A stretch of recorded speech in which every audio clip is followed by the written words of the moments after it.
अस्सलामुअलैकुम my social media family. उम्मीद करती हूँ कि आप सब लोग हिफ्ज़-ओ-अमान से होंगे, खुशबाश होंगे। सियासी तज्ज़ियों और तबसरों के लाइव वीडियो के साथ इस वक्त जो आप वीडियो देख रहे हैं ये बिल्कुल एज लाइव वीडियो है। जैसा कि आप लोगों ने सुन लिया होगा कि जनरल रिटायर्ड फैज हमीद का फाइनली जनरल जो है वो फील्ड जनरल कोर्ट मार्शल का आगाज जो है वो हो चुका है। कोर्ट मार्शल की पूरी कहानी, उनके ऊपर क्या क्या चार्जेस थे, उनका क्या शजरा नस्ब था, उनकी क्या बायोग्राफी थी, उनकी क्या कहानी थी, उनके ऊपर कौन कौन से इल्जाम साबित हुए हैं, ये सब कुछ आज सिर्फ एक छोटे से वीडियो में मैं आपको बताने जा रही हूं। और साथ ही आपको बताऊं कि आज के वीडियो में मैं आपको इतनी सारी इंफॉर्मेशन देने जा रही हूं, शायद ही कोई दूसरा आपको इतनी इंफॉर्मेशन दे सके। और तीसरे नंबर पे आपको बता दूं कि वो लोग जो इस बात का फौज के ऊपर तनकीद करते थे कि फौज कभी भी खुद एहतसाबी नहीं करती, और हकीकत यह है कि मुल्क समेत बहुत सारे लोगों को इस चीज का गिला था। अगर आप पीटीआई के ऑफिशियल पेजेस पे जाएं तो आप देखेंगे कि वो माजी की वीडियोस निकाल निकाल कर लगाते हैं, जिसमें मियां मोहम्मद नवाज शरीफ जो हैं वो भी अक्सर तनकीद करते थे फौज के ऊपर कि भाई सियासतदानों को तो सजाएं मिल जाती हैं, लेकिन ये जो फौजी हजरात हैं या जो जनरल्स आते हैं या जो कोर कमांडर्स आते हैं, ये तो अपना काम करके चले जाते हैं, बाद में सारा मलबा जो है वो गिर जाता है सियासतदान के ऊपर। लेकिन आपको बता दूं कि वो कहते हैं ना, हाफिज साहब डंडे वाली उर्फ जनरल आसिम मुनीर साहब, उन्होंने सबसे पहले आकर ये कहा था कि फौज किसी किस्म की सियासी मामलात के अंदर मुदाखलत नहीं करेगी। और खुद एहतसाबी के अमल की जो पहली कड़ी है वो ये है कि आपको पता है कि इस वक्त कितने सारे फौजी अफसरान हैं जिनके कोर्ट मार्शल्स भी हो चुके हैं और कईयों को तो नौकरियों से निकाला जा चुका है, सिर्फ इसलिए क्योंकि वो सियासत के अंदर बुरे तरीके से जो है वो पंजाबी में कहते हैं खुब चुके थे, मतलब वो उसमें इन्वॉल्व हो चुके थे। और वो बाकायदा तौर पे जनरल आसिम मुनीर के आने के बाद भी बाकायदा तौर पे सियासी सरगर्मियों में इन्वॉल्व थे। अब बात कर लेते हैं जी फैज हमीद साहब की। फैज हमीद साहब के बारे में कल भी मैंने आपके साथ एक खबर शेयर की थी, जिसमें सहाफी हैं जी मुनीफ फारूक, उन्होंने भी ये दावा किया था, जिसमें उन्होंने कहा था कि अरेस्ट होने से पहले और आर्मी चीफ आसिम मुनीर के बनने से पहले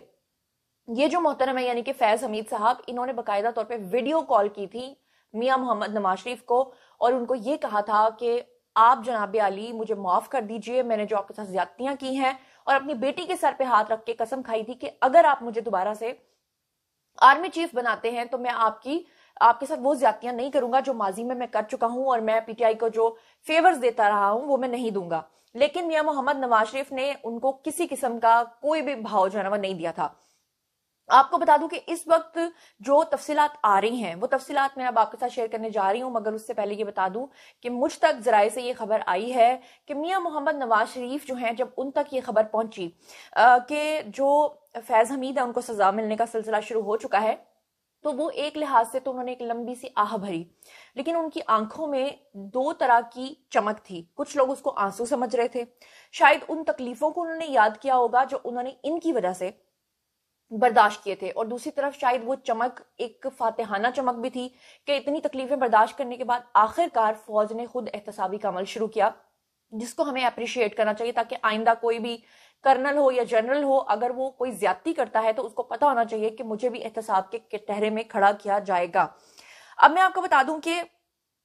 फैज हमीद जो है उनका फील्ड जनरल कोर्ट मार्शल का जो अगला मरहला है वो शुरू हो चुका है और उनके ऊपर फाइनली फर्दे जुर्म भी आयद कर दी गई है।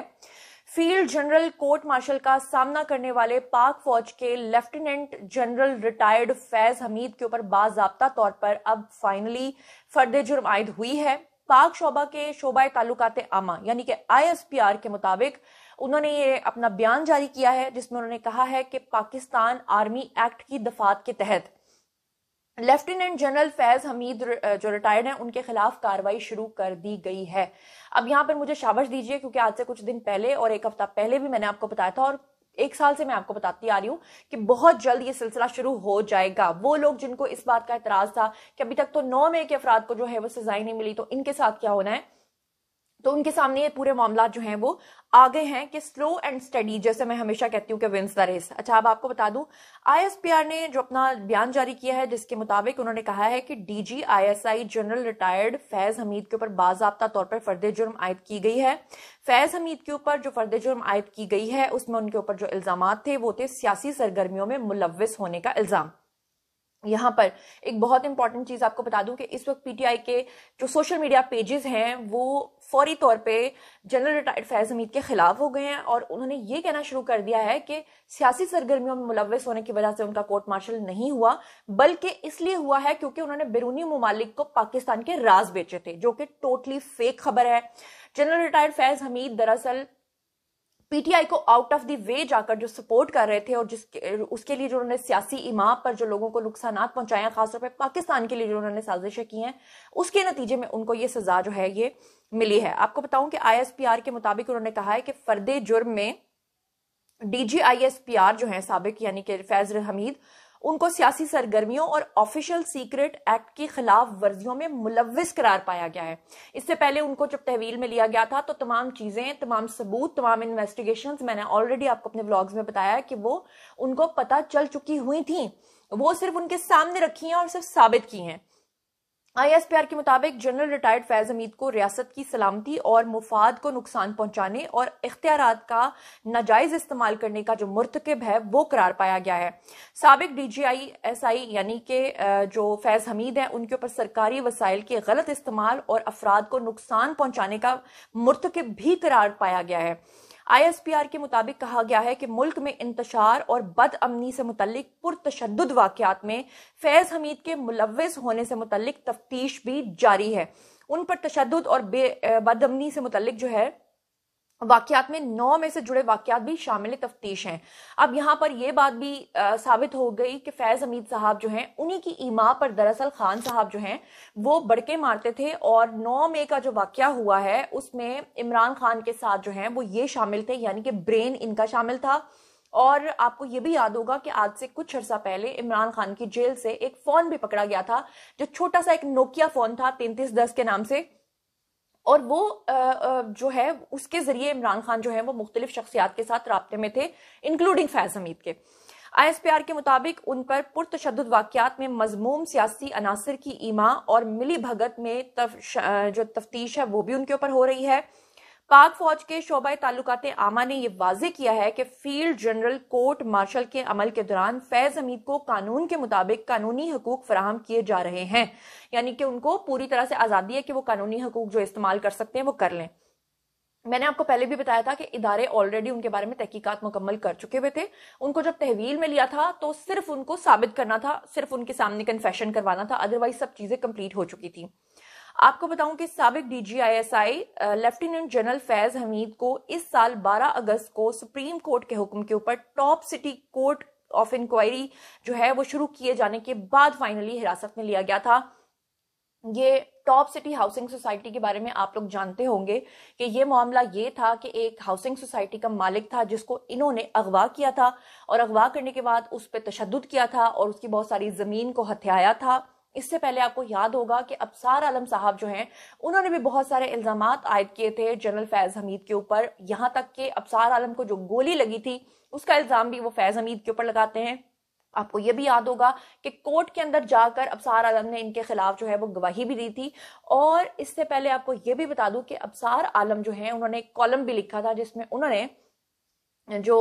फैज हमीद हैं उनके किरदार के ऊपर बहुत सारी उंगलियां उठाई थी और यहां तक भी कहा था कि जो फैज हमीद हैं उन्होंने खुफिया बंकर्स भी बनाए हुए थे जहां पर खवातीन को ले जाकर पता नहीं क्या क्या उल्टे सीधे काम भी करवाए जाते थे। बहरहाल इसमें सच्चाई है या नहीं ये तो अबसार आलम साहब को पता होगा, लेकिन आपको ये बता दूं कि आज रिलीफ और सुख का सांस लिया है मियां मोहम्मद नवाज शरीफ ने भी, जिनके साथ माजी में सबसे ज्यादा ज्यादतियां करने वाले ये जो शख्स हैं।